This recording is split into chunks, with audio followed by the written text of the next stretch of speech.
The air in Zakopane hummed with the rhythm of a bustling Saturday morning.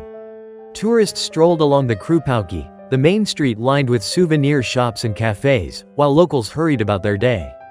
But all eyes were drawn to an unexpected spectacle unfolding on the highway just outside the town. Two large male deer, their antlers locked in a ferocious struggle, stood in the middle of the road. Cars screeched to a halt, horns blared, and a collective gasp rippled through the crowd.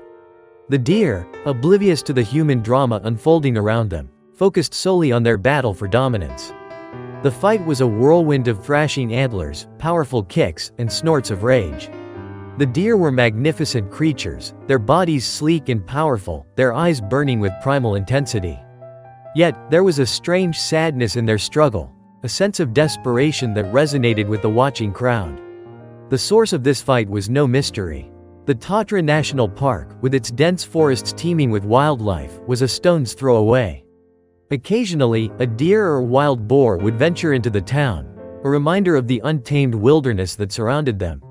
But this fight felt different, a primal clash of titans that sent shivers down the spines of those watching. As the fight raged on, a small, scruffy dog emerged from the crowd, a mutt with a tattered coat and pleading eyes. He cautiously approached the deer, his tail wagging nervously. The deer, for a fleeting moment, seemed to pause, their eyes flickering from the dog to the crowd, and then back again. The dog, a local stray known to everyone as Zarek, nudged the legs of one of the deer, a gesture of playful curiosity rather than aggression. The deer, momentarily distracted, seemed to notice the dog's presence. Their fight, as if on cue, began to lose its intensity. The crowd watched, their breaths held tight, as the dog continued to circle the deer, his tail wagging with the cautious optimism of someone trying to de-escalate a tense situation. Finally, after what felt like an eternity, the deer began to separate. They stood, panting and bruised, their antlers no longer locked in combat.